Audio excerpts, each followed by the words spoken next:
sí àyìn Ọlọ́run fún àǹfààní láti a ní láti lè jẹ́ alábàápínú youth seminar ti ọdún yìí etí a pè àkórí rẹ̀ ní working out your salvation.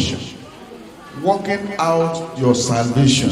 Akẹ́ni kò bá mi síwèé Fílípì orí ìkejì ẹsẹ̀ kejìlá Philippians chapter 2 verse 12. Nítorí náà ẹ̀yin olùfẹ́ mi. Oh God. Ẹ jọ sá wà níbí. Gẹ́gẹ́ bí sẹ́rí kìíní mánú àyẹ̀wò wà lọ́wọ́ wa tábà ti ń ka ìwé wọ̀nyẹn ẹ jẹ́ ká máa gbójú sókè. Ó ní gẹ́gẹ́ bí ẹ̀yin ti ń gbọ́ràn ní ìgbà gbogbo. Kì í ṣe nígbà tẹ́ ẹ bá rí mi nìkan ní tí èmi kò sí pẹ̀lú yín.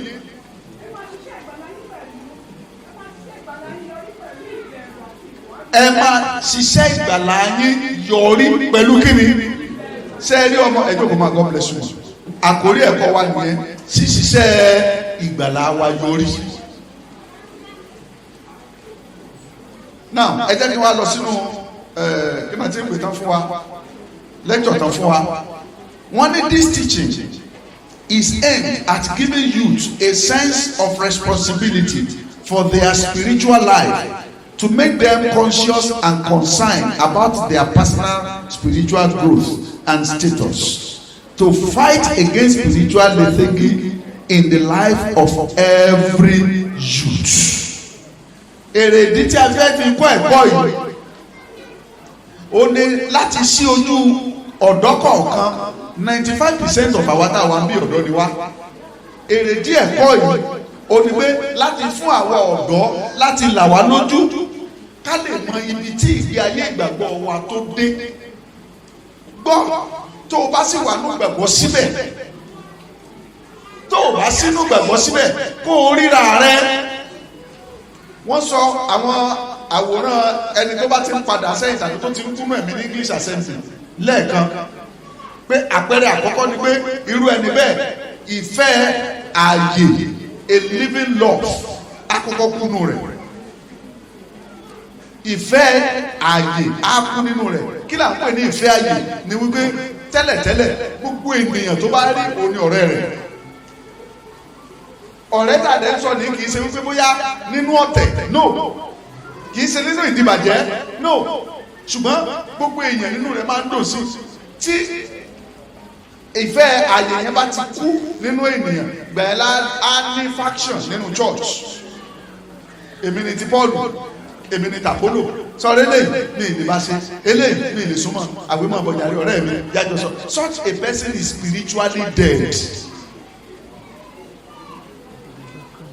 So ìkejì náà ni wípé ẹ mọ irú àwọn èèyàn bẹ́ẹ̀ torí pé pásítọ̀ wá béèrè mi ní wá sí church náà.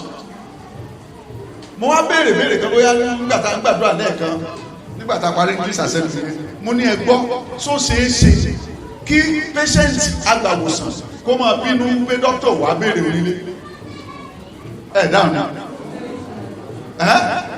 ó fẹ́. So why should a church member be angry wípé pastor wá béèrè? Ṣé pastor lọ wá ń sìn ní church? You come to church for your own life, for your own grace. It's a sign of irresponsibility. So ara àwọn àwòrán kejì fún Kristẹni tó bá ti kú nínú ẹ̀mí nìyẹn. Àwòrán kẹta ni pé iṣẹ́ tó ń ṣe nínú Olúwa á wá wúwo á nira fún ọ láti ṣe. I was telling one of my sons this morning, mo ní wá sórí department báyìí yẹn go there. Iṣẹ́ rẹ̀ ò gbọ́dọ̀ di lọ́wọ́. Department yẹn ò gbọ́dọ̀ di iṣẹ́ rẹ̀ lọ́wọ́. As a mature Christian, you should know how to manage the two.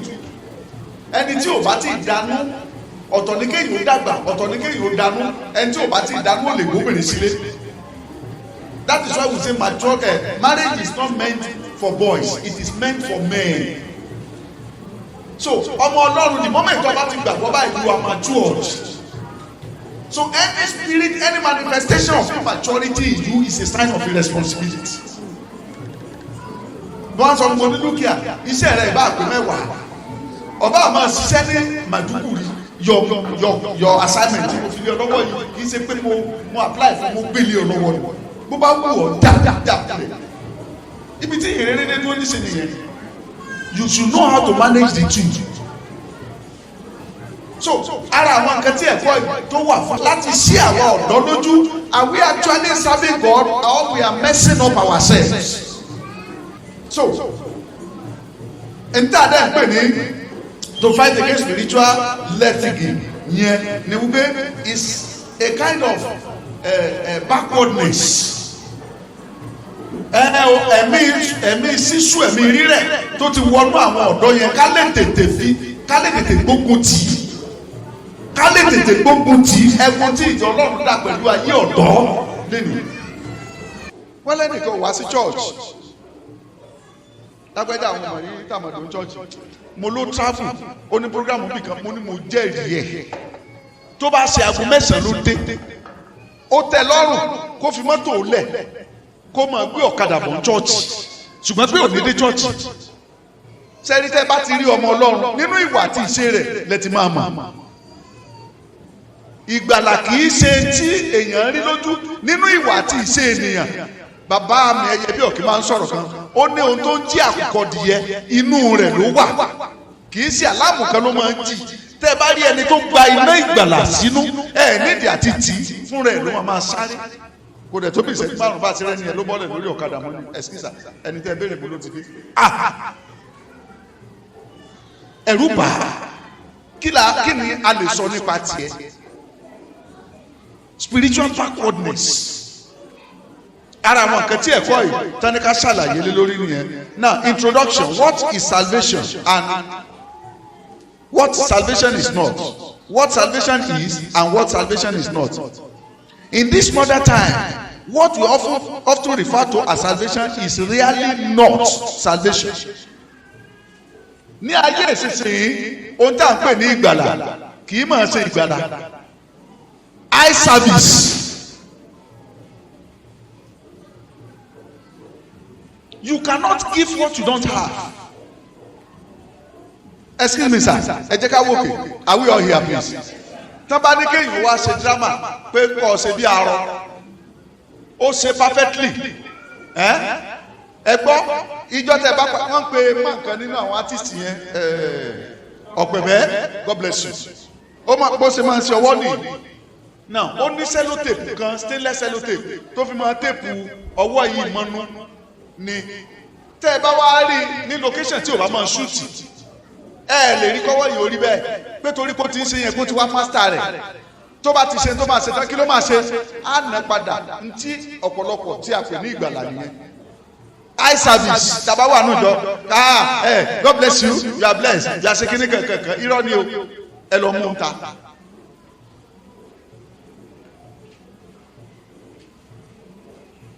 èmi máa ń sọ tẹ bá fẹ́ mọ ọ̀dọ́ tó ní salvation gbọngbọngbọngbọn ẹ jẹ́ kó di ọjọ́ ẹ̀yẹ rẹ̀. ọmọ kan fẹ́ ṣe márèjì mo ní ẹ máa wo mo lẹ́rìí dán o nígbà tó máa wọlé tó máa jáde kò sẹ́ni tó dà mọ́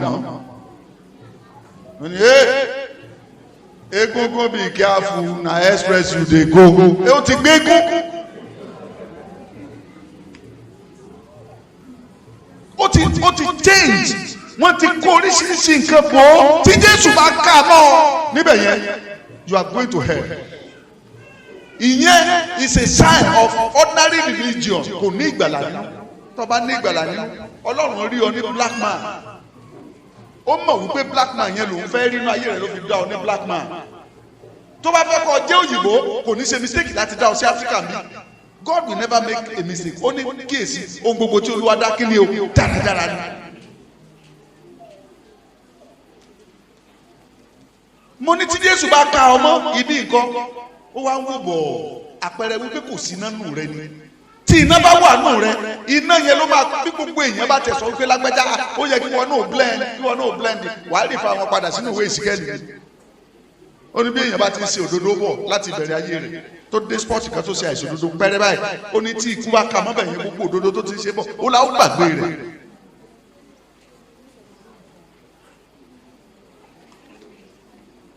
so ohun tá à ń pè ní ìgbàlà lónìí kì í ṣe ìgbàlà o, ẹ̀sìn ni. mo dẹ̀ sọ tá bá gbọ́ program orí rédíò ti last Sunday, mo ní ẹ̀sìn ó ní ẹ̀sìn, ẹlẹ́sìn ló ń ṣẹ̀sìn, ẹni tó ń ṣẹ̀sìn ló ní ẹ̀sìn. So what we call salvation today is really not salvation. Salvation is a definite encounter. Ohun tá à ń pè ní ìgbàlà ni face to face. Tó ní ìrírí pé ọjọ́ báyìí, sórí tó o bá ti ní ìrírí ọjọ́ tó o mọ ọjọ́ tó o ní ìgbàlà, my friend, lọ tún ìgbàlà rẹ wá. Mo máa ń sọ fún wa, ọjọ́ tí mo ní ìgbàlà, ọjọ́ tí táyé mi ń ṣe ìkómọ àkọ́bí rẹ̀. Ọ̀pọ̀lọpọ̀ nínú wa lẹ́mọ ọmọ yẹn bíi ọjọ́ tí à ń ṣe ìkómọ àkọ́bí táyé mi ni mo gba Jésù ní Olúwa tó gbàlà. And I told you the experience tó ṣẹlẹ̀ sí mi báyìí. Mo ti ń lọ church now, I was an interpreter ní CAC Adamasingba. Mo ti interpret, èmi ni bàbá máa ń fẹ́ kó interpret fóun jù. Torí tó bá lọ báyìí, á lọ báyìí, àgàgà kí n tiẹ̀ ṣe sí rí black night whiskey díẹ̀ kí n dà sọ́nà fún kì í rùn bí ògógóró orí ibú tẹ̀ mú kiri nísìnyẹn. Ẹ lè mọ̀ pé èèyàn mú kiri. Ṣùgbọ́n nínú ọpọlọ Ọlọ́run ló ti máa ń ṣiṣẹ́ demonic inspiration. Kò sírú expression tí oníwàásù lè gbé kalẹ̀ tí mi ní bá interpret ẹ̀. Mo ti ríjọ́ tí mo interpret lọ, orí bàbá yẹn gbóná báyìí, ó ní Kẹ́hìndé kúnlẹ̀, adẹ̀jọ́ rẹ̀ lulẹ̀ lórí pẹpẹ under the anointing of black night. Òun fi tinútinú fi ń gbàdúrà fún mi, ṣùgbọ́n àdúrà rẹ̀ ègún ni nínú ayé mi torí pé ẹ̀mí wa ò bára mu. Bẹ́ẹ̀ ni ọ̀pọ̀lọpọ̀ náà wà tá à ń ṣiṣẹ́ ní Olúwa, bẹ́ẹ̀ ni ó sì rí.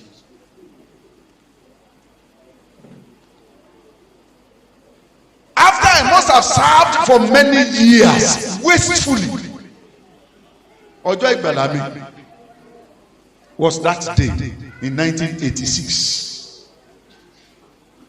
So ìwọ náà o lè farabalẹ̀ kí ọjọ́ tòní kó jẹ́ ọjọ́ ìgbàlà tiẹ̀ when you have a definite encounter with God. Tó o bá ti ní definite encounter o ti ní ìgbàlà. Kẹ́ni kò bá mi ka ìwé Acts of Apostles chapter 8. Ó lọ. Yes. Ẹ gbọ́ ìtàn ìwẹ̀fà Ethiopia. This man, ẹ jẹ́ ká wókè, hallelujah. Ìdí ni ẹ̀ta àti ní ká máa display ẹ̀, o lè máa wo Bible content yẹn tó bá ti, ó ti wà nínú ọwọ́ rẹ̀, o lè máa wo lókè bí ojú rẹ̀ ni mo fẹ́ máa wò. Ṣé rí ọkùnrin tá à ń pè ní ìwẹ̀fà Ethiopia yìí? He was the secretary of the church of that union nígbà yẹn lọ́hùn. Tabadẹ́pẹ̀ yẹn ní akọ̀wé ìjọ nígbà yẹn, wọ́n máa ń lọ káàkiri. Kì í ṣe bí irú Áfíríkà yìí nìkan, ká sọ pé bí irú continent of Africa, kì í ṣe bí irú Nigeria as a nation. Wọ́n máa ń lọ káàkiri ni. Is a very respected person in the church. But still, bó ṣe ń ṣe é tó kò ní ìgbàlà.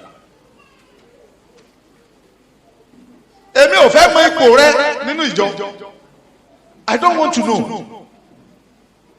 Tó o bá ti ní ìgbàlà, mi ò tí ì jèrè rẹ. Ṣùgbọ́n lọ́jọ́ àfiyèsí ìkẹ́ ẹni mọ ọ̀sẹ̀ rí ọkùnrin yẹn gbogbo ó ní special chariot. Láyé ìgbà yẹn kò tí ì sí bàálù, kò tí ì sí mọ́tò. Chariot làwọn ọlọ́lá máa ń gùn tí àwọn ẹṣin máa ń fà yẹn. So ó jókòó sínú rẹ̀, ó dẹ̀ ń ka Bíbélì, kò lè fi Bíbélì ṣeré. That is why the man says that you are reading the Bible, you know all the contents of the Bible. Tí o bá farahàn náà wà tí ì ṣe rẹ láyé, you are useless. Ó ń ka Bíbélì lọ lórí ìrìn àjò yẹn ni Ọlọ́run wá rí ọkàn rẹ̀ pé eléyìí ó fẹ́ rí ìmọ́lẹ̀, ogun ló dé. Ọlọ́run wá rán ìránṣẹ́ Ọlọ́run. Ok, kàwé yẹn. Ṣẹ́gbọ́n òun ni olórí gbogbo ìṣúra, he is a wealthy man. Yes. Ó ń padà lọ, ó jókòó nínú kẹ̀kẹ́ rẹ̀, ó ń ka ìwé wòlíì Àìsáyà. Ẹ̀mí ta Fílípì pa gẹ́gẹ́ bí ẹ̀mí ṣe ta àwọn ọ̀dọ́ wípé kí n bá ọ sọ̀rọ̀ láàárọ̀ yìí. Pé lọ́ọ́ dára rẹ̀ pọ̀ mọ́ kẹ̀kẹ́ yẹn. Oh my God. Ṣé ẹ mọ̀ pé gbogbo ẹnikẹ́ni tí Ọlọ́run bá invest lé lórí tó bá lose, Ọlọ́run máa jù sínú òkùnkùn ni. Excuse me sir, tí wọ́n bá fún ọ ní iṣẹ́ ṣe nínú ìjọ mo máa ń sọ fún àjọ tí mò ń joyè àlùfáà bàbá wa kí lórúkọ general evangelist jẹrin sá rárá president general evangelist nígbà yẹn alọ́kàn bàbá yẹn sọ́jọ́ yẹn ó ní wo àwọn tó fẹ́ joyè àlùfáà wọ́n gbé kúlà wọ́n jẹun inú wọn dùn wọ́n káwọn èrò wá ó ní kí ni dùn wọ́n nù ó ní wọ́n fẹ́ fi iṣẹ́ fún iṣẹ́ rẹ̀ ọ̀nyọ̀ mi lè gbàgbé ìwàásù yẹn láéláé ó ní kí lẹ̀ ń yọ̀ fún dájúdájú ẹ̀ ṣe ìránṣẹ́ Ọlọ́run tó bá ṣe ìránṣẹ́ Ọlọ́run ibi tó lọ forí kọ́ sí Ọlọ́run oyè tí mo fẹ́ jẹ mọ́mọ́ jẹ́ ìjẹ̀bi ṣàánú mọ́mọ́ jẹ́ gbé mi lọ́wọ́ apádi ó ládùúgbà tó yẹ kán máa gbà nìyẹn ẹ wá lọ ṣe ẹlòmíì ta kánópì ẹsẹ̀ kìnnì kan èmi nìkan ni ìyàwó mi kò tẹ̀lé mi lọ́jọ́ mo lọ́jọ́ yàlúfà débi tẹ́ bí ó tẹ̀lé èmi nìkan tó ń dóni because I know I am adding to my load tí ìbá ṣètò ìyàlúfà ìsádà kí n ti kú lẹ́nu tí ìbá ṣe ti pè mo mọ̀ wípé it is another task ahead of me bẹ́ẹ̀ náà ni ìwọ náà you are a Sunday school teacher ni you are a chorister ni you are a kìnìkìnì whose image are you àwòrán ta ni ọ́ are you an image of God or that of the devil ọkàn péré ní àwòrán Ọlọ́run ni ọmọ ìjọ ọba rùn ní mi wọ́n mọ̀ ọ́ bíbélì ní òyìnbó ọ̀sẹ̀ òlè sáláì má sí.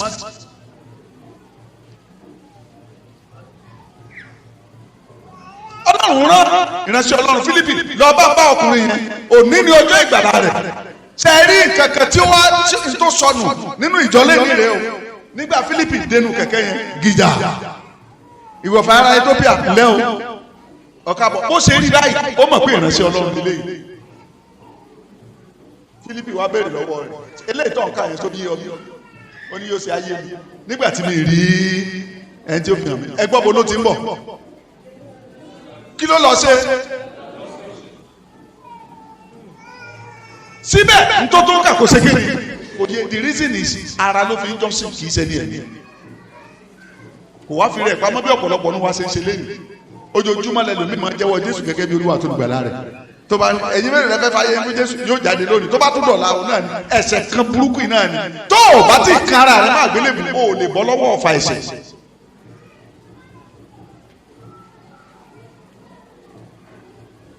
so ìwẹ̀fà ara Ethiopia yẹn kò lè gbàgbé personal encounter tó ní pẹ̀lú Ọlọ́run lọ́jọ́ yẹn bí Fílípì náà ti wàásù fún tán gbàá ojú rẹ̀ là ọ̀rọ̀ tí ò ti yé láti ilẹ̀ ó bẹ̀rẹ̀ sí ní ṣe kíni o ó bẹ̀rẹ̀ sí ní yé ó wá béèrè kíni kan ó ní wá arákùnrin kí ló tún kù mí kù mélòó ni wà á lè béèrè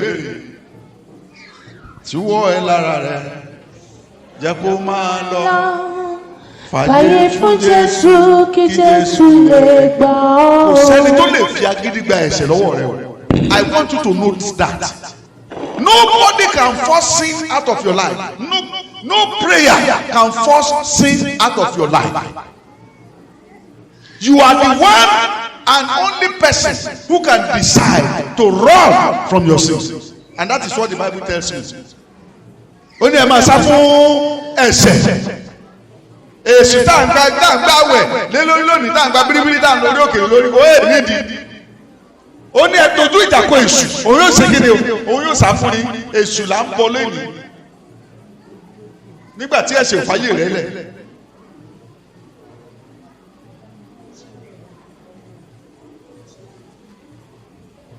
When you doubt about being saved or not means that you haven't been saved at all. tó o bá ti ń ṣiyèméjì ṣé mo tiẹ̀ ti nígbàlà báyìí ọ̀ tí nígbàlà pàápàá mọ̀ wulẹ̀ doubt irọ́. Salvation is not a doubting issue. Each time tó o bá ní ìgbàlà tòótọ́ each time tó o bá ti fẹ́ máa go astray nǹkan kan á fà ọ́ létí. àwẹ̀ Baba Smith ń sọ̀rọ̀ kan nínú Sunday school láàárọ̀ yìí wọ́n picture skill àwòrán Paul ẹ̀yin tẹ̀ wá kíláàsì wa am I correct? wọ́n ní kí ló orúkọ Paul tẹ́lẹ̀ Saul wọ́n ní kí ni ìtumọ̀ Saul persecutor kí ni kẹ́kílẹ̀ pé Yorùbá rẹ̀ náà rárá o agbógun ti ni torí Yorùbá mi sábà agbógun ti ni ark pacificator ní ìtumọ̀ sọ praise the Lord. Now wọ́n ní irú ìgbé ayé wo ló ń gbé tẹ́lẹ̀ tabapẹ yẹn ní ark pacificator olórí ọlọ̀tẹ̀ abatẹnijẹni. That spirit is in the life of many Christians today.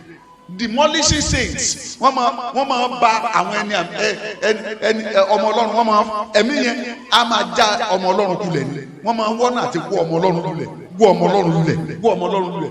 Wọ́n á ṣe àpẹẹrẹ yẹn pé nígbà tí Stefanu nígbà tí wọ́n máa lẹ Stefanu lókùúta Sọ́ọ̀lù ló lọ sa òkúta jọ.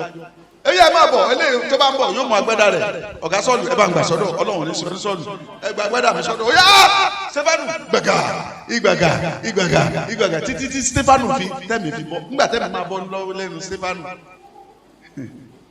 sẹ́ni má ṣe sọ̀rọ̀ yẹn báyìí àyà mi dẹ̀ tó já kì ibi tẹ̀mí jókòó sí mo ti ń gbọ́ àyà mi dẹ̀ tó já kì Ọlọ́run wá lọ pé ó wá lọ ẹbí ọ̀kẹ́ wá lọ bá ọmọ rẹ̀ lọ bá ń sọ fún lágbájá báyìí Stefanu ní bàbá dáríjì wọn torí pé wọn ò mọ tí wọn ṣe sẹ́ẹ̀rí gbogbo àwọn tó lẹ́kọ̀ọ́ pa Stefanu pátá títí lórí Sọ́ọ̀lù kò sí lè tó lọ tí ó jìyà gbogbo àwọn tí Sọ́ọ̀lù kó sòdí ṣọ́ra fún ọ̀tẹ̀ ẹ ṣọ́ra gidi fún ọ̀tẹ̀ kí ni òkò tí àwọn èèyàn lẹ̀ mọ́ Stefanu yẹn lẹ́yìn ọ̀rọ̀ ìbàjẹ́ ni ó ní òkò yẹn bó ṣe máa dún lára àyànfẹ́ ìrora níwájú tẹ ọ̀rọ̀ ìbàjẹ́ kan tó o bá sọ sí àyànfẹ́ kan ọ̀run ké fún ìrora wàá jìyà ẹ̀.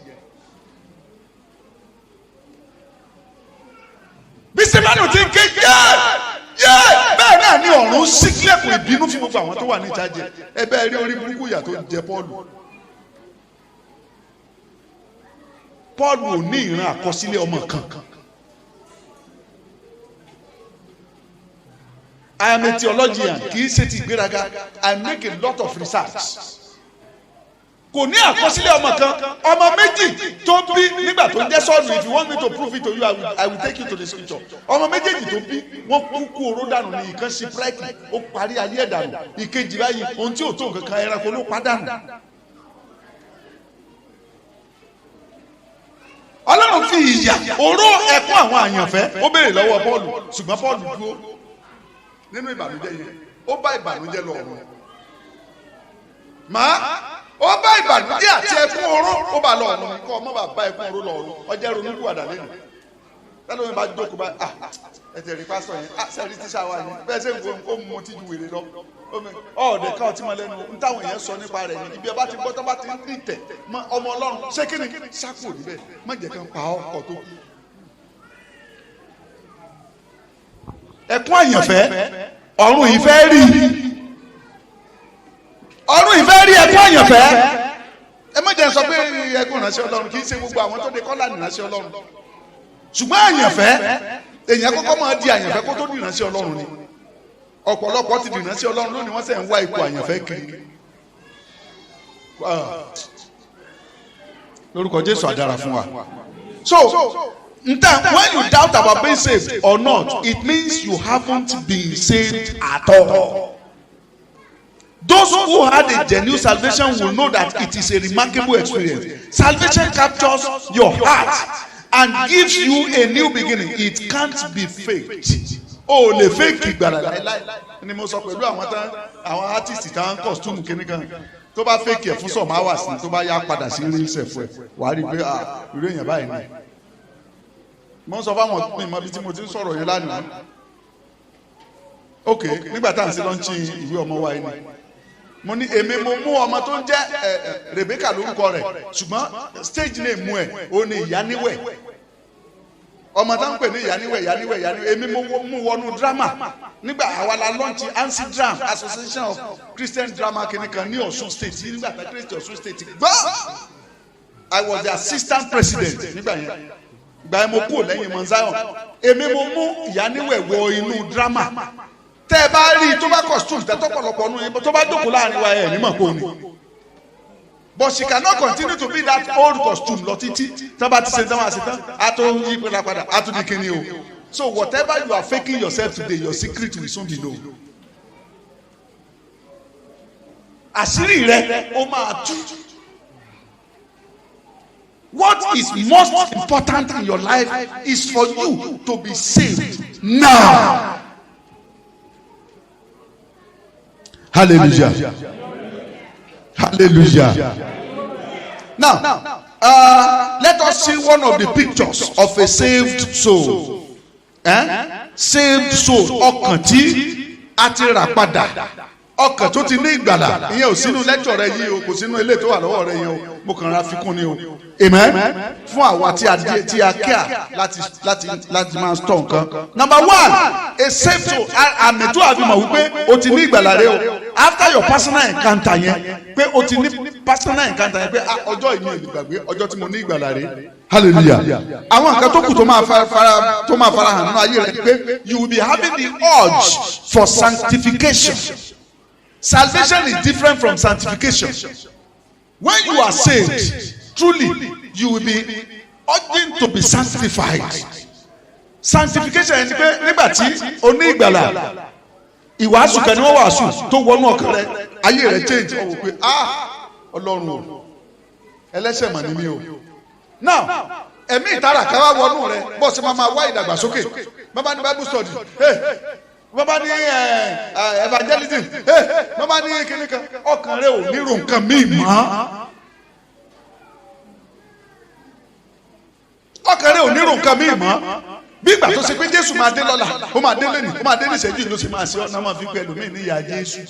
Wọ́n ní bàbá Jésù. Tẹ́ bá gbọ́ nínú wàásù ti English service yẹn, wọ́n sọ ó jáde náà níbẹ̀ wípé when you are saved you must be prepared to listen to any hearsay. Ẹni tí ò ní kankan ṣe ẹ tó ń lọ nù ẹ ṣàfihàn lẹ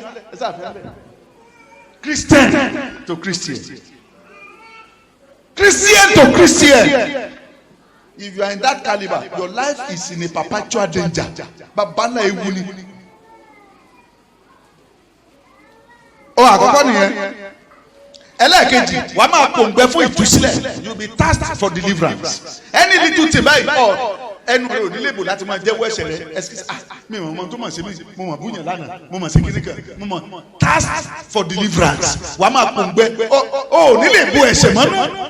Ẹ̀ṣẹ̀ ò ní ráàyè láti dúró sínú rẹ, àpẹẹrẹ pé iná kan ti wọnú rẹ nìyẹn. Kẹ́ni aniwọn bí àṣà disciple pastor Yomi eléyìí máa ń ṣe é mà ní. Ṣé bó tiẹ̀ sọ tiẹ̀ jáde? Ebi ò máa tàn yàn, kò mọ fẹ́ẹ̀kì èèyàn. Àwa mẹ́rin láti ní Jésù máa náwó, ikú tí sì ń bọ̀ máa rìn. Ojú Olúwa ń wò ọ́. Number 3 things ni pé it molds you a new man. You will discover that you are. Ama wo ngba te bóyá ní kankan de ní sọ̀rọ̀ sí o. Kí ni ṣe eléyìí náà? Ani eléyìí mà ti gọ̀. Ani lágbájá nígbà tó sì jẹ́ lágbájá. Ó jàjú nǹkan lọ àwa mọ̀. Abẹ́ rí. Wọ́n sì bu sì gbọ́dọ̀ ìwọ náà kọ̀ iná tí ń jónú rẹ̀ ni. Tó bá ní àwọn àmì tá à ń sọ yìí, àdúrà ló kù tó a máa fi kíp ara rẹ. Olúwa má jẹ́ n padà torí wọ́n wá ìṣubú rẹ̀, wọ́n wá ìṣubú rẹ̀. Mo máa ń sọ̀rọ̀ ọ̀gá mi kan, ó dùn mí kò tí yá tùnú bí bàbá Peter náà sì bí hallelujah, ṣùgbọ́n ẹ̀yin wà ń bí. Ó máa ń sọ ó ní tẹ́ bá ti di alágbára tí ọ̀fọ̀ ò bá ràn, tí ìbọn ò bá ràn, kí ló ní ká ẹ fi sùn? Ó ní ọ̀rọ̀ burúkú, ọ̀rọ̀ òdì, ṣùgbọ́n kò wá sí rẹ̀ lábẹ́. Hallelujah. So salvation is not being religious. Salvation kì í ṣe pé bóyá o jẹ́ lẹ́sìn o. Hallelujah. Ṣé wà níbí? Salvation is not being religious. Bí wọ́n dáwọ́ ní sọ́ọ̀sì, kíni kan, ṣe kíni kan, religion ẹ̀sìn lásán. Kí ló ń fà ní iṣẹ́ téèyàn fi gbogbo àárọ̀ ṣe tó wá wò dànù lọ́sàn-án? Ẹ̀sìn. So not all who work for God are working with God. Hey, look up. Tó bá ti sùn sọ pé hallelujah.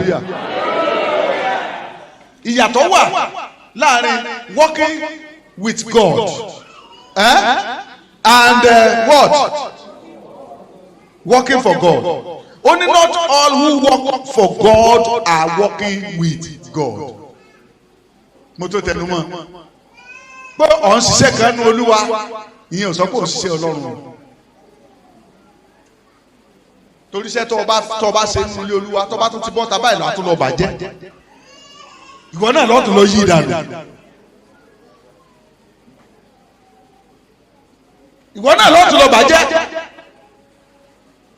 You are not working with God. You think you are working for God. And if you are working for God and you are not working with God, all your work for God is useless.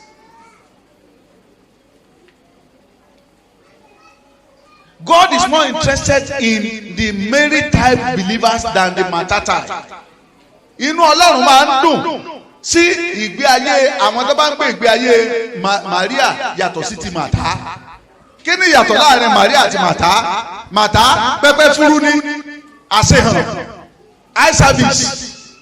Kílẹ̀ fẹ́ kílẹ̀ ní kí n bá kílẹ̀ ní kí n bá gbé wá kílẹ̀ ní kí n bá gbé wá. Jésù sọ fún bàtà wò ó sọrí arábìnrin rẹ ó ti yan ipa rere ń tiẹ̀ wọ́n máa ṣe pẹpẹ fúru yà àṣedànù tí ò lérè. Àṣedànù tí ò ní èrè. God is more interested in the Martha type than the Mary type.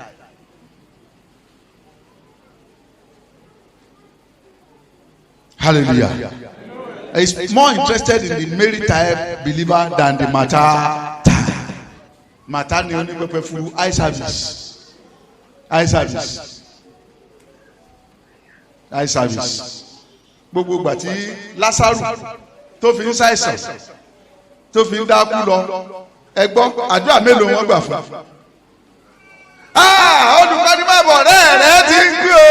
Olórí burúkú tó bá kú ọ̀tẹ̀tẹ̀ kú. Máa bọ̀ o olùkọ́ni ẹ̀yìn ẹ bá ṣe kí ni kan ikú rẹ̀ gan ló wà o.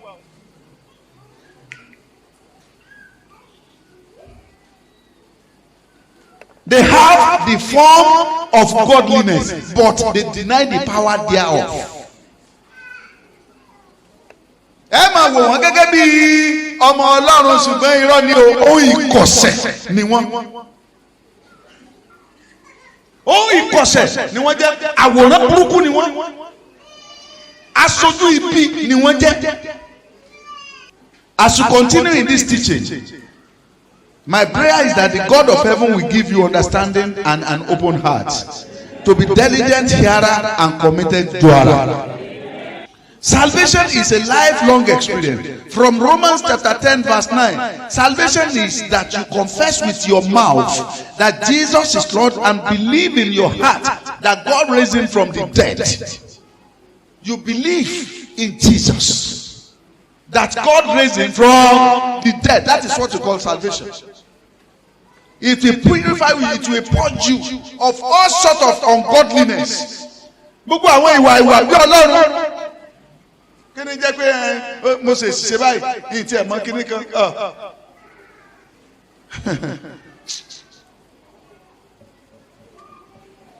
Hallelujah.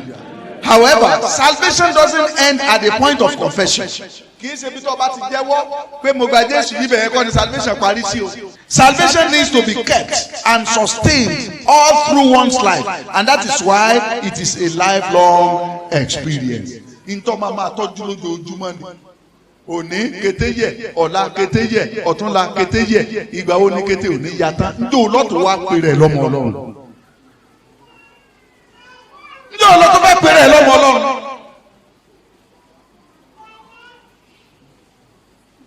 Salvation should be maintained. There are times that you will be pushed to misbehave. Nígbà míì, you will be tempted. Ẹ jẹ́ ká wo àpẹẹrẹ Joseph. Is a good typical example of a saved soul. Ó ní kí èmi kí o sì ṣe èyí kí n sì ṣẹ̀ sí mélòó ní wàhálà lè sọ. Ebi gbọ́ bá ṣe tán lójú rẹ̀ ó tún wálẹ̀ pé mo dẹ̀ ti ní ìṣàgbèrè mọ́ o mo tún ti ṣe báyìí. Let me tell you, mercy àánú ó wà limited. Ẹ jẹ́ n tún sọ. You may take it or you may leave it. Mercy is limited. Àánú ó ní òdiwọ̀n.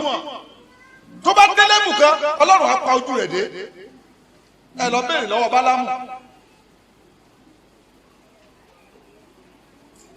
Ọlọ́run á pa ojú rẹ̀ dé, á mójú ẹ̀ kúrò pátápátá.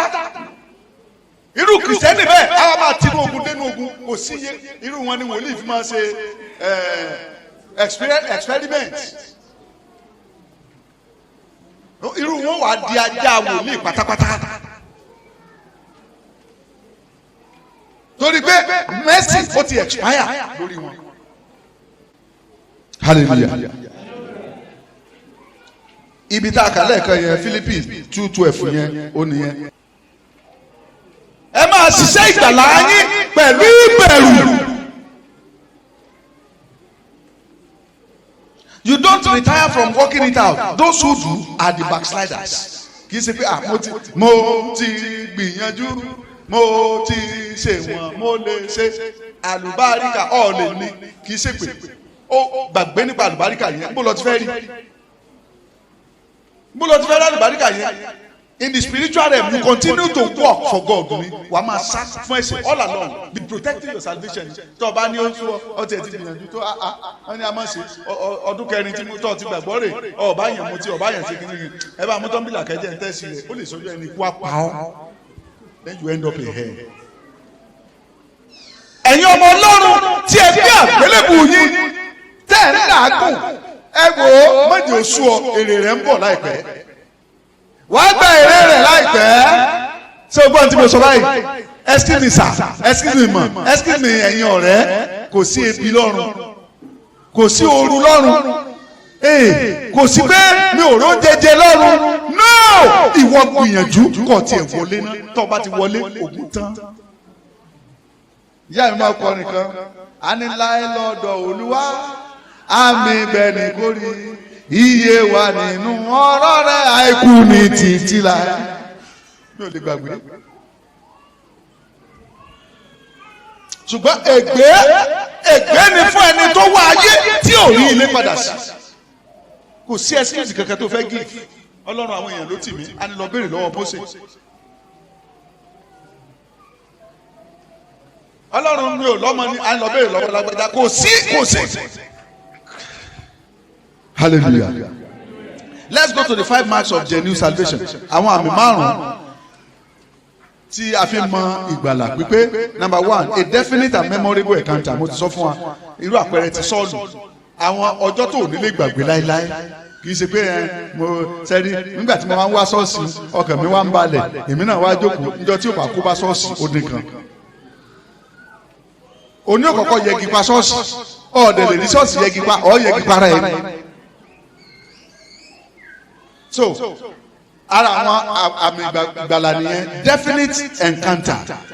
Ìrírí tó nílé gbàgbé mo ń sọ tèmi 1986 mo ń sọ tọ́ba ní kí n sọ gbogbo drama tó ṣẹlẹ̀ ẹjọ́ ẹ̀ mo tó ń wo bí fíìmù ní báyìí mo ń wo bí fíìmù ní. Bàbá yẹn ń wàásù lọ́jọ́ yẹn lọ́hùn òun náà ni bàbá mi ní Olúwa títí tó fi kú. Ó ń wàásù lọ́jọ́ yẹn lọ́hùn èmi náà kó àwọn girlfriend bíi méjì péré náà ni àwa lọ jókòó sẹ́yìn táyé mi ní sèkó mọ́ o àwa lọ jókòó sẹ́yìn wọ́n dá lè tèmi yàsọ́tọ̀ ní láì sádẹ́tẹ̀ torí wọ́n mọ̀ pé mo lè dábẹ̀ rú ṣé báwọn èèyàn ń pọ́n ọ lé torí kọ́ ọmọ bàbá lé jẹ́ ni ẹjẹ́ àpè wèrè lọ́kọ̀ ìyàwó kó má bàa dá lérú ebí ní ọ̀rọ̀ pé bóyá wọ́n wò ó wọ́n rí ọ. Wọ́n lọ bá mi gbalé kan ní Coca-Cola ní Sango nígbà yẹn ni wọ́n lọ bá mi gbalé kan pé ó ní ilé tèmi náà máa lò ní kíní kankan wọ́n fọ ó fẹ́ tó lé karùn-ún sílé ọ̀dọ̀ wọn tó bá tiẹ̀ ń bá bẹ̀ tó bá ń jà ń bẹ̀ yẹn wọn ò ní gbọ́ níbí yìí àti gbọ́ pé ilé àlùfáà wọ́n ń sọmọ lórúkọ náà ni wọ́n wá ń jà wọ́n mọ tí mo lè dálẹ̀ aṣiwèrè yẹn ní ọ̀mùtí anytime ní wèrè lè dé Bíbélì ló pè bẹ́ẹ̀. mìíràn wàá mú Coca-Cola wọ́n á mix Black Knight wọ́n á mix ẹ̀ mọ́ wọ́n á gbé Coca-Cola lọ́wọ́ báyìí Coca-Cola náà mo gbé lọ́wọ́ àwa yan lọ a sì débẹ̀ ìyá àṣàlá obìnrin tán pè ní ìyá àṣàlá yẹn Mrs. Aduke George ẹtún rántí olókùkọ rí mi torí ara àwọn tí Ọlọ́run lò fún mi nìyẹn ara àwọn tí Ọlọ́run lò fún mi nìyẹn ó ṣe rí mi báyìí ẹkùn ẹ kò mọ ní àṣeyí àmúkòkè brọskẹni ẹndúlà oníkòkè yìí le ó ní ẹdálẹ ẹja sánánsì wò ó ní ìyá àṣàlá gbé ẹnu ẹ sọhùn àwọn ní àìtó alẹ yìí ó mọ̀ pé tó ń bá sọ ìbá yẹn lọ nǹkan àbàjẹ́ pẹ́lá mo dẹ̀ jókòó àwa jókòó sẹ́yìn báyìí bàbá yẹn ń wàásù lọ ó débi kan bàbá yẹn sọ pé ìwọ tó ti ní Jésù lónìí tó o bá tètè gba Jésù lónìí ayé rẹ lè bàjẹ́ pé tẹ bá gbóhùn mi tó le lẹ́kọ̀ọ̀kan ẹni tó bí mi ni mo jọ ó ní ayé rẹ lè bàjẹ́ lónìí tó ò ní rí léwọ̀ mọ́ ọ̀nà rẹ̀ á tèpètèpè ní kí ló ń ṣe bàbá yìí mo sọ fún ẹ wá èpè mà ní bàbá yìí ń ṣe ó lò lè máa sọ fún mi pé mò ń ṣe pé o ibi tí mo wà síbi bí kéèyàn máa wàásù bí kéèmí ó wà ní ara lé lọ́hùn kí wọ́n máa sọ̀rọ̀ kí ló ń ṣe bàbá yìí tí mo ń sọ ẹ̀mí mọ́dẹ̀ túmọ̀ rẹ̀ fún ó ní o lè máa sọ fún mi pé mo ṣe lè máa sọ báyìí o ó ní orí rẹ ni ò pé níbi tó bá wà tó wà náà agbóyè tó ń fún mi lésì aládìní lẹ̀mí mọ́ praise the Lord ṣùgbọ́n sẹ́rí ẹni tí Ọlọ́run ó bá ti gbàlà á fi àwòrán rẹ̀ kò ní fi pamọ́ Ọlọ́run ní àyànfẹ́ ni ọ́ àyànfẹ́ kì í ṣègbè that is one thing I want you to know. Mo wá sọ fún ọmọ yẹn wọ́n ń pè ní Clara ló wà ní right níbí mo ní bàbá yà á dẹ́ regret 504 super air bàbá Peter oníjìyà Ọlọ́run ọwọ́ báyìí yẹn oní bàbá yẹn gbé wá lọ́jọ́ yẹn mo dẹ̀ máa lọ jo táyà bàbá yìí àwọn ẹ̀kọ́ tá a ti kọ́ ní Ṣàngó ní Mọ́kọ́lá lóríta ẹ̀kọ́ tá a ti kọ́ máa jọ ayé ìgbà kò tí ì sí tubeless táyà ṣùgbọ́n béèyàn ṣe lè ṣe táyà tó ara fi ilẹ̀ fún tí ó dẹ̀ máa lọ á dẹ̀ máa jò ń wò bá dà ní ọgbàgàdé ní táyà òkanlẹ̀ gbogbo ẹ̀ la mọ̀ tọ́ ọ bá ti jọ̀wọ́ tọwọ́ rẹ Ọlọ́run kò lè mí sí ọ bí mo ṣe ń sọ ó ní sóorí bí n tó bá sọ tí ò bá tẹ Ọlọ́run ó lè lọ jó táyà wọn ẹlẹ́dàáyé àti ọ̀run kọ́ sí bẹ́lẹ̀ rí rè ó gbàgbọ́ kù mí ó lè lọ jó táyà mi ọmọ ní yé ó ní òun á jẹ́ kó o mọ̀ wípé gbogbo nǹkan lọ́lọ́run gbà lọ́wọ́ èèyàn kò gba wèrè tán òun á lù ọtí afẹ́ bàjẹ́ mo ní màá dẹ̀ so bàbá yìí lẹ́nu gba ẹ kò sí GSM mo ará èyí tó wà níbí wọ́n ń pè ní títí mo ní lọ́ba ń pè àwọn bọ́ìsì wa ní UI mo bàbá yìí máa gbà ń bí lẹ́nu ọ̀n tán rẹ̀ àyànfẹ́ dú ọ lókùnrin tó máa gbà ogun ọ̀run akọ̀ lóorun tó ò ní jí mọ́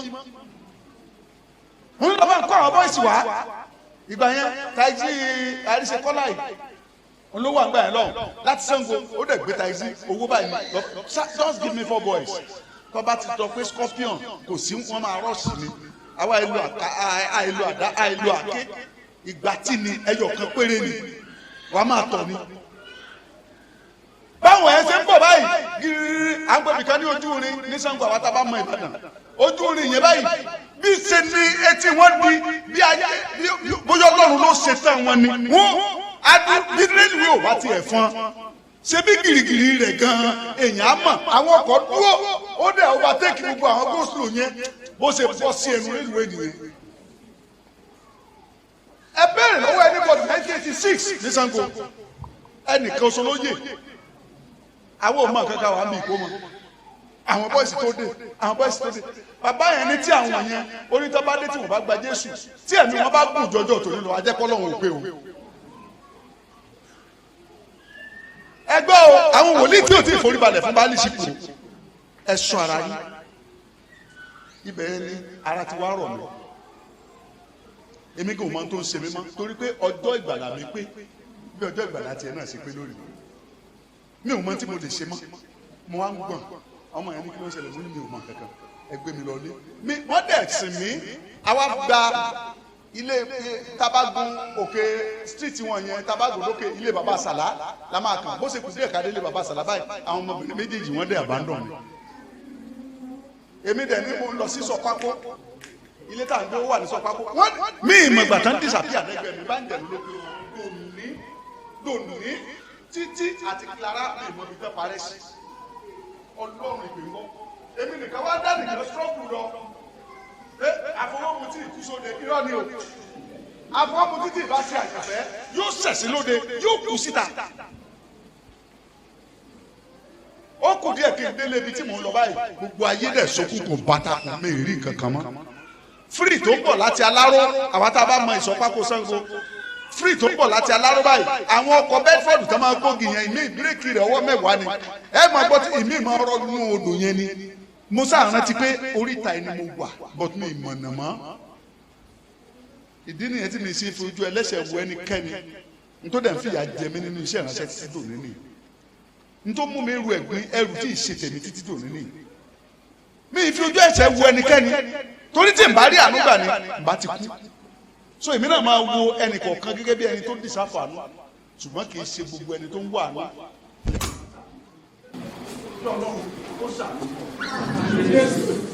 ibi tí mo kó sí yẹn mo bá ti kú ni mo kó sí mo wá gbàgbọ́ àkàndọ́jọ́ yẹn tó ṣe bí tí wọn náà bá lè dá àárọ̀ ọlọ́run kì í ṣe pé mi lọ sọ́ọ̀sì mo sọ fún ìtàpítà mi ní sí èsì adámáṣẹ́dà tẹ́ ẹ bá fẹ́ ask from anybody nígbà yẹn me I'm not a hidden member nínú church ìgbà yẹn náà ọlọ́run tó bá lè kó mi yọnu ilé yìí màá sí ọtí tí ọjọ́ ayé mi ní mutí mọ́ mi ní ṣe wọ́n bẹ̀rẹ̀ sí ní kà lórí ta má dùn nígbà tó bá máa ṣẹ̀ṣẹ̀ kọ́ tó rí Jésù ibi tí mo ti ń sọ yẹn máa fi ọ̀dùn lọ́wọ́ lé mi léjì kàbá yìí ó ní òde ìdùn àbólódùn bàjẹ́ ó ní lé ọ̀nà mo níbẹ̀ ọ̀rí náà mo níbẹ̀ ọlọ́run ìpè ń gbọ́ ó dùn mí tí ẹni tó jẹ́ life witness ó ti kú lẹ́yìn pásítọ̀ Fẹ́mi Òjó ó ti kú ìbàjẹ́ lẹ́yìn mi ó lọ mọ̀nà lé mọ́ni o mo níbẹ̀ tó nílé bo lọ́dọ̀ mo ní àlàkà ìpínlẹ̀ kan ó lè fà mí ní ìdájú rí títí di òní bá a ṣe ilé ibi tí mo lọ níbi orí yìí àwọn àti ó ní ilé àlàájá ọwọ́ yẹn nìkan mo kàn yìí ó ní àlàájá nìyẹn ojú mi dẹ́gbà mi bóyá mo tún wẹ̀yìn mi ní o mi rí lèmi wọ́n mú kóhùn rẹ̀ pé kó wọ ọkùnrin tí mo dé ní báyìí mo bọ́ sórí bẹ́ẹ̀dì báyìí èmi the scorpion mo wá mú ìlàjì ìgbó black night whisky ayé wá dàrú lójú mi ọlọ́run kì í ṣe ti gbéraga mo máa mú ìgò mi àtẹ̀gbẹ́ mi mú bí àyè mi bá máa mú ẹnu ẹ̀ àdìmọ̀ ẹnu gbé torí àdìmọ̀ ṣùgbọ́n kékeré bá mú bí àmì bá mú ṣùgbọ́n whisky mo ṣe délé láti mo bọ́ sórí bẹ́ẹ̀ gbogbo àyè wá ní wá ní pé èmi àmọ́ pé èmi mà ní Fẹ́mi ní olórí ẹ̀ ní kanlẹ̀ mo ló ti kanlẹ̀ bẹ́ẹ̀ wá kó ìyá rẹ̀ wọ́n tọ́ ọlọ́run sáàgbà mi lónìí gbà mí àgbà tí mo gbà rẹ̀ mo ti sàánú mi rẹ̀ sọ̀rọ̀ pé mo máa ti gbà ní gbogbo ìgbà èmi nìkan mo ló dájú ní yàrá mi ti tẹ́lẹ̀ láti ọmọ ní kò mú ọkọ bá ṣe lórí tó tó kù pa nígbà mo ṣe fẹ́ sàkáwé ìdílé mọ̀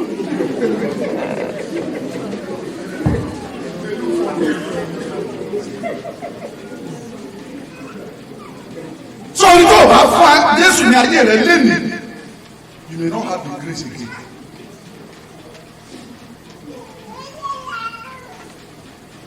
sẹ́ni tí ojú mi palẹ̀ láàyè tí mo palẹ̀ ẹni mímọ́ kò mú bá ju àbá mo sì wú ẹ̀ máa padà bá bàbá ní church bàbá rí mi báyìí wọlé Kẹ́hìndé kí ló ṣẹlẹ̀ Kẹ́hìndé tẹ̀lé ń jẹ́ òun kọ́ ní ilé ìlú ó ní kí ló ṣẹlẹ̀ àmọ́ ni mo ti rí Jésù bàbá ní sẹ́kọ̀ ní Jésù tẹ́lẹ̀ pásítọ̀ church tí mo ìtàpẹ́tì fún orí pẹpẹ mo wà ó ní sẹ́kọ̀ ní Jésù tẹ́lẹ̀ orí bàbá yóò ní jẹ́ kankan níbi tí màá ní Jésù ṣùgbọ́n bàbá tó wà sọ fún mi níbi ìṣùgbọ́n lórúkọ ni mo á tírèsì ẹ̀ lọ tó sọ mí ní ọmọ Ìlógún Èkìtì lè yìí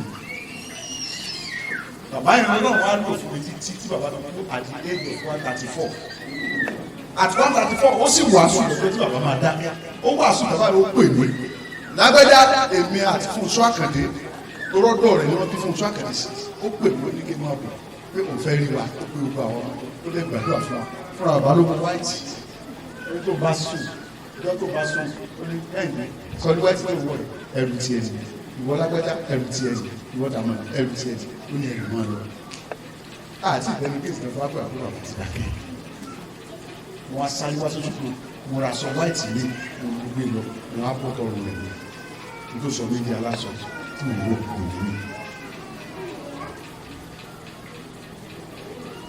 tó o bá ti bà mentor rẹ jẹ́ kó tó di ọjọ́ ìsìn ìgbàlá rẹ wà á jìyà rẹ. If you break down your mentor, àwọn tá a bá wà níbi wàásù lọ́ǹtì lánàá wọ́n ṣàlàyé fún wa ìyàtọ̀ tó wà láàrin mentor àti pastor. Your mentor is different from your pastor. Your pastor can be your mentor at the same time, but the two offices is quite different. Ibi tó kọ̀rọ̀kọ̀ tí ní misinterpret ẹni pastor ló ní wàásù bí lánàá. Am I correct? Kí náà ní mentor kí náà lẹ́yìn máa ń ṣe fún mentor? Wàá súnmọ́ wàá you always be by his side. That is how you can gain from him. Ẹ wo mi ta sọ́dà lẹ́yìn. Ó wà nira fún ọkùnrin láti mentor obìnrin báyìí. Tó bá mentor obìnrin kí ni wọ́n gbé? Tó pé tí obìnrin bá mentor ọkùnrin kí ni wọ́n gbé? Wọ́n á ní ìyẹn láyé. Ẹ̀bùn tí ìgbàlá dá. Number 3. Okay, number 2. Feeling of brokenness. Ara àwọn àmì ìgbàlá ni ojoojúmọ́ ló máa ríra rẹ̀ gẹ́gẹ́ bí ètò ní ìdí àtúnṣe. Number 3. Feeling of newness in life and mind. Wà á ní pé gbogbo di ọ̀tọ̀ nínú ayé rẹ̀. Wà á kẹ́rin pé inú rẹ̀ ń dùn. Pé èmi náà ó ní mò ń sọ fún yín. Black night whiskey ẹjọ́ ẹ̀yin àgbàgbà ẹ̀yin mélòó lẹ máa ọtí yẹn Black night whiskey. Tẹ ìbò rẹ̀ báyìí ó máa ń dàbí ìgbà tó bá freeze ni ẹ lè rí náà nínú rẹ̀. Wọ́n máa ń sí iye ẹ̀ sẹ́rí níbi tí èṣù pàtẹ́lẹ̀ jẹ́ dé ńgbà yẹn tẹ́ ẹ bá gbé ìgò rẹ̀ sínú ilé tí mo fi dá màá gbóòórùn rẹ̀. Black night kọ́ àwọn ọ̀rẹ́ yìí láì dá kì í ṣèwọ náà kì í ṣe tó máa ń ṣe bí ṣe bá rántí ìgbà ni èmi ò mọ bá ṣe ń ṣèdájọ́ fún ẹlẹ́ṣẹ̀ torí mo mọ̀ pé kì í ṣèwọ náà you are operating in a kingdom you don't know. Ọlọ́run àgbà Ọlọ́run. Tí bá gbóòórùn black night lásán màá máa bì newness of life. Inward hatred of worldly and vain things. Tẹ́ bá wo ìwé tó wà lọ́wọ́ yín àwọn àpẹẹrẹ àwọn èèyàn tá a lè fi wé wà bẹ́ẹ̀ yẹn o. Feeling of newness of life yẹn ẹ rí Philemon àpẹẹrẹ Onesimu. So inward hatred of worldly and vain things ní Paul àti bẹ́ẹ̀ bẹ́ẹ̀ lọ. Praise the Lord. The work of salvation. Iṣẹ́ ìgbàlà. Salvation doesn't end at the point of confession. The same people who were saved in verse 41 of Acts chapter 2 are the same people who continue in the apostle doctrine and fellowship and in breaking of bread and in prayer in verse 42. Hallelujah. Iṣẹ́ ìgbàlà kì í ṣe tó ń pe lójú kan. The more bó bá ṣe ń tẹ̀síwájú yẹn ló yẹ kó máa ṣe kí ni o kó máa grow sí kó máa dàgbà iṣẹ́ tọ́lọ́run gbélé mi lọ́wọ́ is supposed to sit down as a pastor tí n bá ti jókòó sójú kan ẹ̀ ń pa mí I'm a missionary but the problem is how do we go. Hallelujah. So the work of salvation doesn't end at the point of confession. Kì í ṣe gbàtọ́ bá ti jẹ́wọ́ rẹ̀ ẹ̀ ṣe kí ni kan you continue in that doctrine. Hallelujah. Hallelujah. Don't count less or underestimate these works of salvation. They validate and solidify your citizenship as true believers in God's kingdom. Those who engage in them are those who grow from babes to full-age believers. Those who grow from babes to ẹlòmíì tó lóun ti gbàlà tó lóun ti ní ìgbàlà kò kúrò ní bébí abirùn ni ọ́. Ọtí ní ọlọ́ọ̀tì gbàgbọ́ látọdún mẹ́rin ayé rẹ̀ ò kúrò lójú kan. A sọ̀rọ̀ tó wó we are not talking of financial commitment here. We are talking of spiritual growth. No improvement.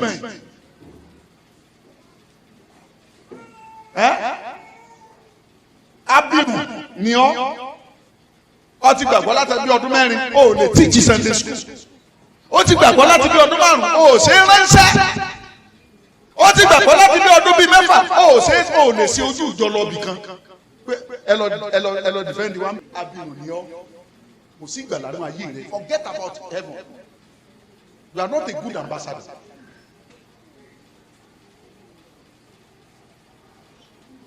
Amen. Doing these key things daily will preserve your salvation experience. Tó bá ń ṣe àwọn nǹkan wọ̀nyí lójoojúmọ́ yóò ran ìgbàlà rẹ lọ́wọ́. Number one, daily fellowship with the mind of God. That is reading the Bible.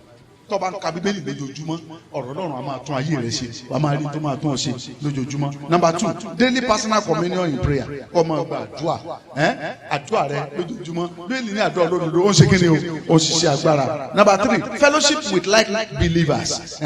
ìdarapọ̀ mọ́ àwọn ọmọ Ọlọ́run. ọjọ́ Sunday nìkan oṣù lọ ráyè wá ṣọ́ọ̀ṣì ní gbogbo ọ̀sẹ̀. Sunday náà wọ́n tó gbádé ṣọ́ọ̀ṣì. ó yìí sí ọmọ Ọlọ́run o tọrọ mọ sọ fún wa yẹn. tó bá jẹ́ ọmọ Ọlọ́run kí ló ń ṣe n tó wà náà rẹ ò ní jẹ́ kó ọ sinmi ni. ṣùgbọ́n gbà náà yẹn bá ti kú, release yourself to be used by God. fífira rẹ jọ̀wọ́ ara rẹ ọ̀pọ̀lọpọ̀ ẹ̀yin òbí lẹ́ ń ká àwọn ọmọ yín ẹ̀jẹ̀ kan lè sin Ọlọ́run. ẹ gbọ́ tí gbogbo ayé bá bàjẹ́ àwọn àyànfẹ́ sì ń bẹ o. tí gbogbo àwọn àránṣẹ́ Ọlọ́run bá ti dìdàkudà, àwọn ẹṣin tí máa ń jẹ oko abẹ́ wọn, àwọn tí wọ́n bẹ̀rù Ọlọ́run sì kù nínú wọn ni èmi ṣe. I may be simple in my face but pray Lord God di ìgbàlà tí ń bẹ nù mí. I am not what you think I am. èmi rí Jésù, mo rí ní ìran, mo rí physically, tá a jọ jókòó, tá a jọ sọ̀rọ̀ one on one. mi lè sọ ilé nù láíláí, mo mọ ibi tí mo lọ, ní tí mo gbé lọ́wọ́ ó wà more valuable than what you think I am. I am too loaded to be diverted. ibi àyè sì gba èèyàn mọ́ òní tó sì rí mi mọ́. èmi àti alájọ ń bọ̀ ókè ọmọ ìyá títí mi, àjọ ń bọ̀ láti Kejì ní ọjọ́ Monday. àwa dé kí lórúkọ àwọn ìlú yẹn, Ìjẹ̀bú, Pétú, Ìjẹ̀ṣà bí nǹkan, ó kú díẹ̀ ká débẹ̀ yẹn. a ti ń lọ àwọn ọlọ́pàá yẹn pọ̀ lórí sí ìkéde ti ní ká máa lọ ìkéjì no ní pàápàá ó wá pé inspector tó wà wájú ó ń signal sí ìyẹn náà ti bọ́ síwájú mọ́tò ó yá pàápàá bàbá ẹ ti tó kú o. mo dẹ̀ pàápàá kí ni ìwé làbúrò bẹ́ sínú mọ́tò tẹ́ ẹ gbé kalẹ̀ tíjọba gbé fún yín kò lè lé kíní tí ó tó wà nídìí mi bá tí n bá fẹ́ sá màá gbá ọ̀dà má dẹ̀ lọ. bàbá kú ò jẹ́ kí n park, mo dẹ̀ park ó ní yes your vehicle particulars and your license. Ọlọ́run dẹ̀ ti ràn mí lọ́wọ́, mo bá ń di gbogbo ẹ̀ sínú envelope kan ni mo dẹ̀ fayọ ọdún sẹ́fù gbà. bó ṣe wò báyìí tó ṣe sí èwo ló máa rí báyìí náà insurance àti road bó ṣe sí báyìí oníkẹ́yìn ọ̀dọ́. bàbá àbójú mi ń tẹ̀mí ni èmi náà wá sí báyìí. ó ní ṣé bàbá gẹ́gẹ́ ni àbí ta ni. ẹ wo driving license náà wo ó tún wò ó torí kẹ́hìndé ọ̀la ó ní mo pàdé yín for the first time today. Hallelujah. Let's leave the story for another day. ó ní ẹgbàá ó dẹ̀ tún àpò rẹ̀ bàbá yìí jẹ́ kí n sanwó epo yín. ṣé bẹ́ẹ̀ yẹn máa fọlọ́pàá lówó ni èmi á máa gbowó ọlọ́pàá tèmi. torí bíbélì tèmi sọ fún mi pé bí ọ̀nà ènìyàn bá kú Ọlọ́run n kò sọ ìtàn bí tó ti mọ ní ògbóni fọlọ́run lókè ọ̀run ó lè bà mí jẹ́ ó lè bá rẹ̀ jẹ́ ni. Ọlọ́run tó pè ọ́ lónìí gbogbo bíi tí ogun èṣù bá ti ní òun mú ọ balẹ̀ Ọlọ́run á gbé ọ níjà. Amen. Getting others to be equally saved. ara àwọn nǹkan tó lè máa mú ọ tẹ̀síwájú that is evangelism. ẹgbọ́n sà ń ṣe mọ́. ọjọ́ sì ń bọ̀ tá a da ọdún tó.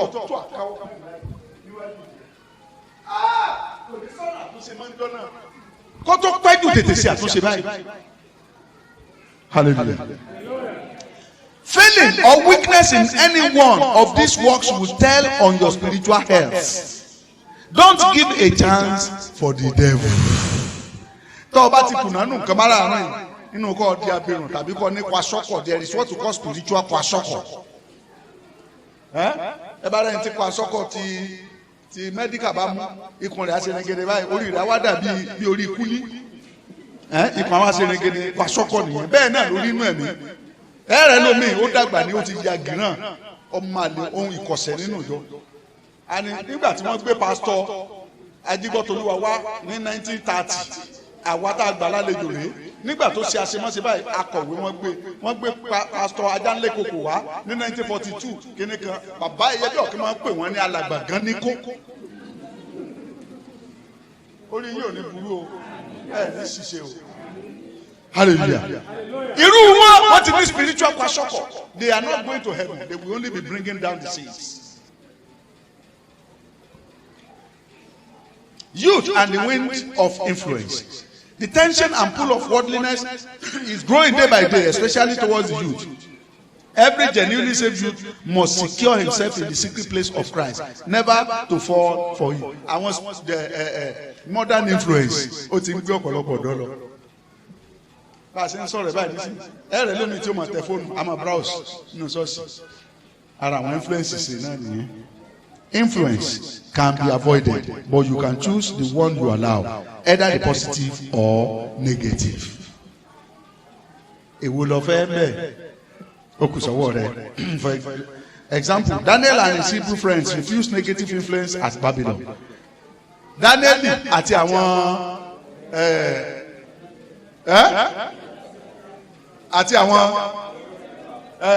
wọn ò gbà kí influence Babiloni ẹjẹ máa fún yín níbà ẹ fi wálẹ̀ ẹ jẹ́ ká ra wà báyìí ṣé wò ti fẹnu gbé wọ̀ àǹtí mi oúnjẹ ìfà èmi ló fà ọ lọ torí kọ́ lè ra iPhone ìwọ náà fẹ́ sakọ iPhone ọ̀rìn tó sọ ọ́ dà ló sọ fọ́mọ mi kan mo ní di iPhone ó ní dájú mi ó ní because I love you ó ní don't try it ó ní you don't need it àwọn ọmọ nìyẹn Ọlọ́run bá ń gbọ́ ó ní tó bá ṣe pé iPhone ni ó ní òun fún yín títí Tuesday òun àrà wá fún yín ó ní but you don't need it ó number one it will distract you number one it will inconvenience you Ọlọ́run bá ń gbọ́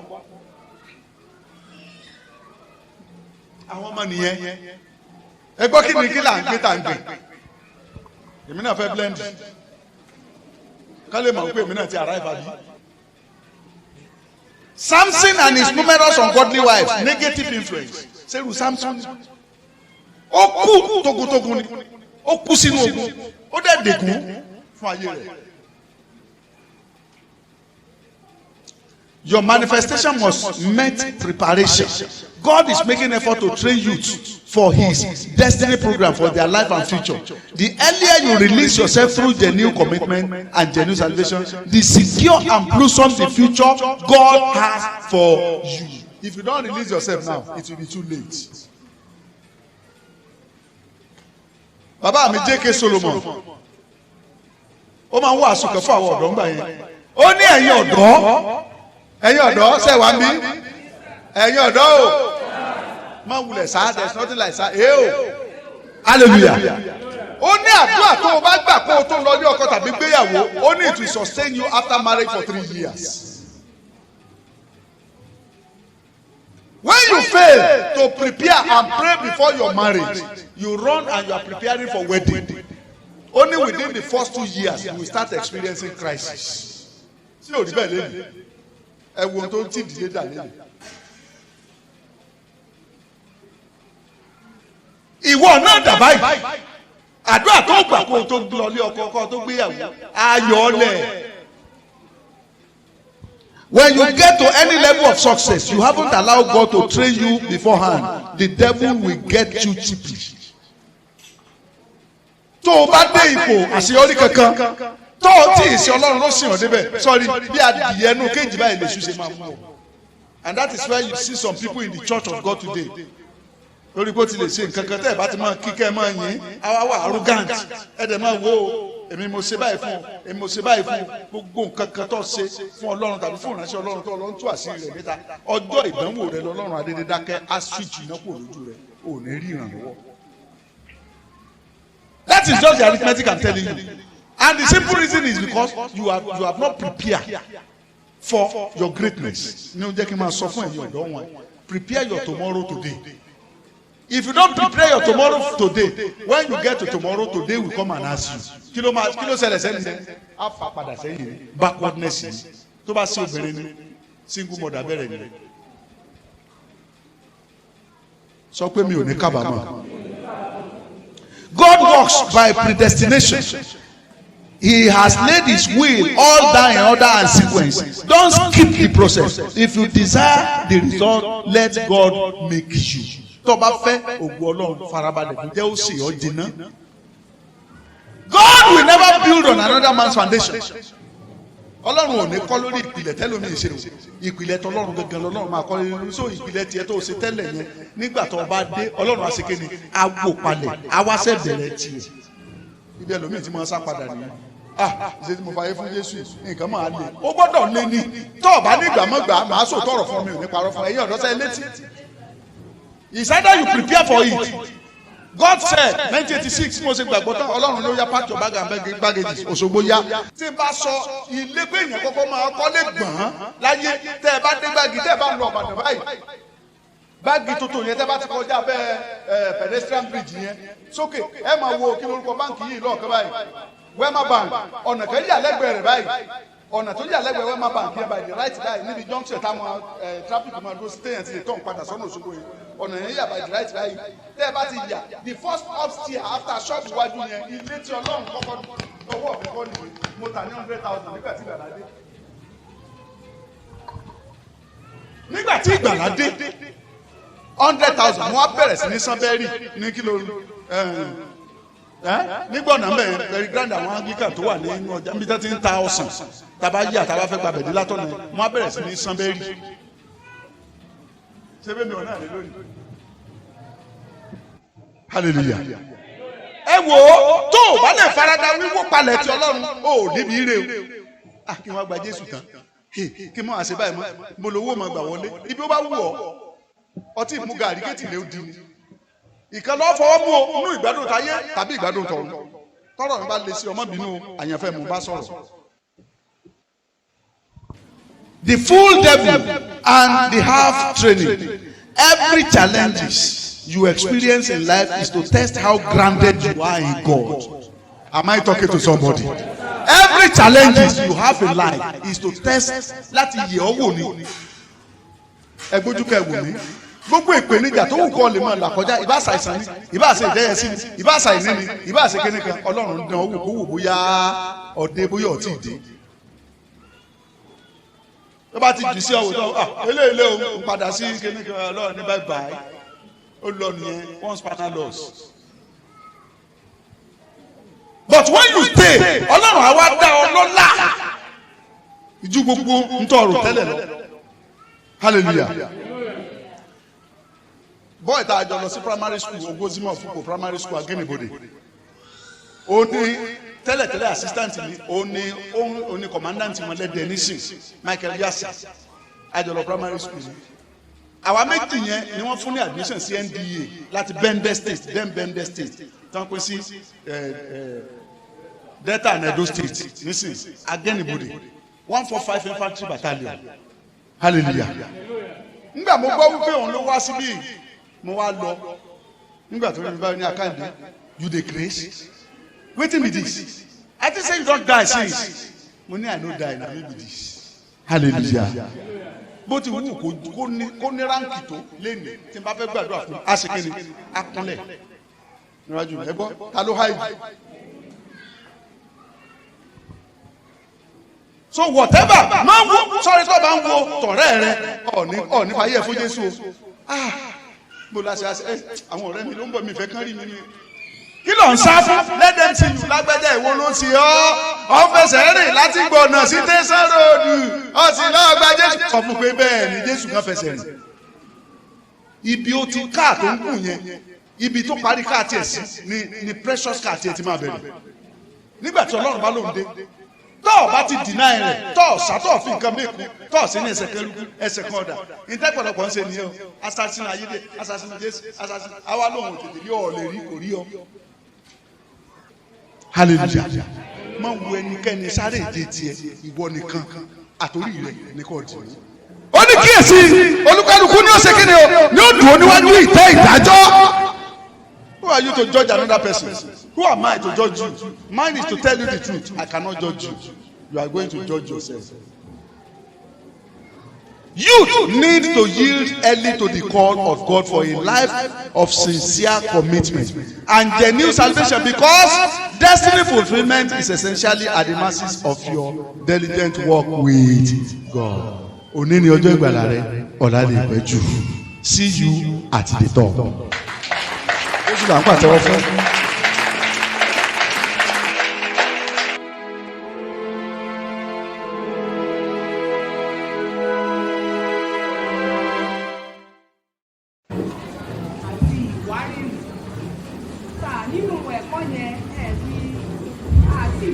ìbẹ̀rù àti ìwádìí ló ń ṣe pẹ̀lú iṣẹ́ ìgbàlá ní àṣepé. Because I was a time tí mo wà ní Lọ́ndà ní teaching àti ní ọ̀sán ṣe kọ̀ pé iṣẹ́ ìgbàlá ní àṣepé. So ìsíjà ńlá ti máa sọ pé bóyá kéèyàn sọ̀rọ̀ ìgbàlá pẹ̀lú ìbẹ̀rù pé ẹ tó bá ṣe léyìí ó kù ní tó bá ṣe léyìí ó ṣe pé bóyá òun ní ìbẹ̀rù àti ìwádìí ìfowópamọ́. Mo fẹ́ kẹ́ ẹ bá kílẹ̀ àmì. God bless you. Amen. It's a very good question. Ìbẹ̀rù àti ìwárìrì tí à ń sọ, mo sọ bóyá emphasis ní òpó lórí ẹ̀. One, ni wípé whatever you are doing, see yourself as somebody that is being watched. Bí ẹni tá à ń ṣe kéde àwọn tí a ti mú. Wọ́n máa ń sọ fún ọmọ kan wá àfihàn ọ̀hún kò sí ìjọ òbí dájú. Ọlọ́run wa ń bọ̀. Ìwọ lè má ríra rẹ ẹgbẹ̀rún ogun lórí ọ. Láì ríran láì lálàá kọ́ ọ tó kọ́ ọ bá rìn kọjá bí báyìí èèyàn mẹ́ta ó pè mí pé lápẹ́já àwọn rí ọ níbi báyìí àfin ni ọ. Tábí ò bá mọ̀ wọn ara rẹ̀ yóò mọ̀ kàbùkù ní kọ̀ọ̀rọ̀ ni àwọn kan wọ́n pọ̀ wọn lẹ́yìn ẹlẹ́dàáyé àti ọ̀dọ́. So ara ìṣiṣẹ́ pẹ̀lú ìwádìí nìyí. Máa rí ara rẹ̀ gẹ́gẹ́ bí ẹni tí à ń sọ kódà kọ́ máa jẹ́ mèsì lè máa ń tó lè ní báyìí wá nìkan ọ̀rọ̀ kan jókòó jẹ tó máa jẹ ánìbẹ̀rù ọmọ ìjọ ọba mi nìyẹn ẹgbẹ́ sẹ́ ń tẹ́wé àkìtàkì lórí títì. Ìtì bá ń ṣe tí mo bá mọ̀ pé bí ìyẹn bá ká mi mọ́ wọn ò ní rẹ̀sẹ̀tì mi kí n má burú ṣe kí n má ṣe ara ìbẹ̀rù àti ìwádìí nìyẹn má kú ojú ìgbà tó bá sọ pé lápẹ́jà mo rí ọ máa wo rẹ̀ gẹ́gẹ́ bí ẹni dáǹsì mi.